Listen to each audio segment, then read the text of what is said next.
Alright, so here we have a disassembled Echo P8S225 motor.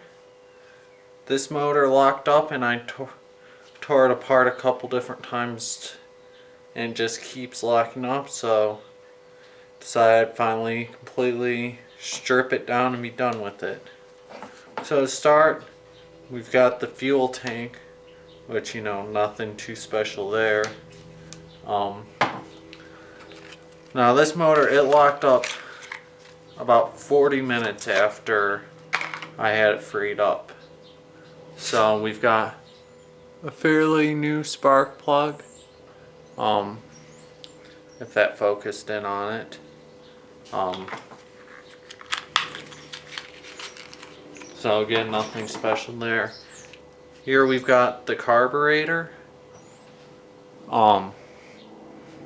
These Echo carburetors don't frickin' last. They just don't know why they don't know how to make carburetors, but they don't hold up. Then we also have the carburetor spacer to get it further from the engine. Recoil starter.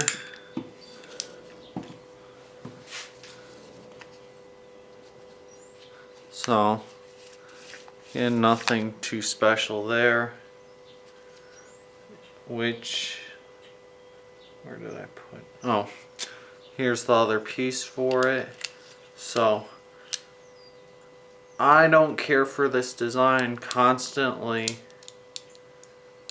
These pieces are engaged, just slipping and ticking.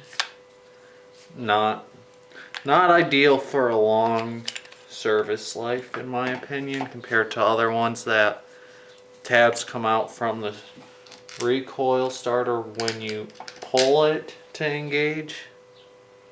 Then we have our ignition coil, which I've not had these fail before on any of my Echo stuffs, but doesn't mean anything, I guess.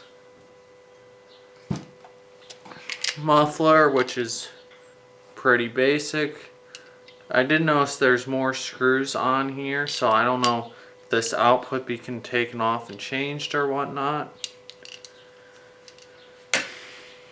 With the heat shield and plastic cover. Then here we've got the clutch housing, which I didn't clean that up. So clutch would go in there like that. I did notice though, as you can see, only a little surface on the clutch engages. So I don't know if that is to extend service life or not. So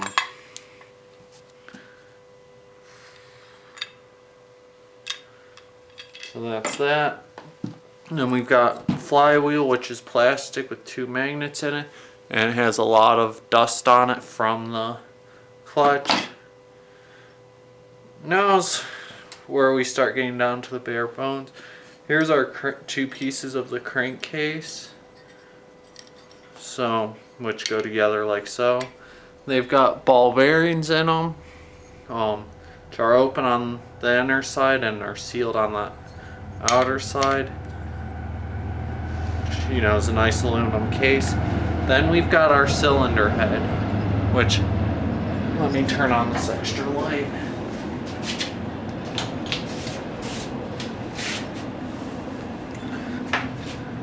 It's got a lot of scoring in there.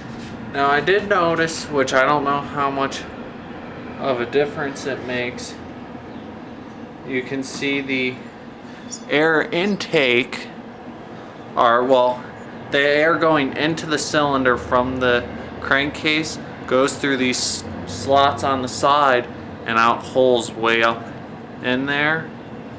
Versus here, I'll show you, commonly you see it's slotted all the way through. So I don't know what difference that makes or not.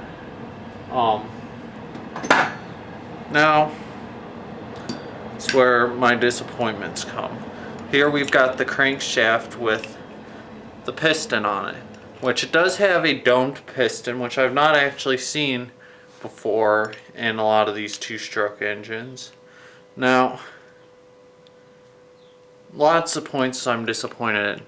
The amount of play here shows there's most likely no bearings in this rod.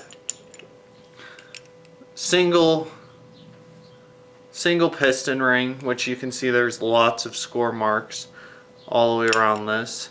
And then there's interference with the counterweights on the piston. And you can prove it by if you look at all the fresh marks there and along the bottom notches of the piston. Whereas I'll pull out,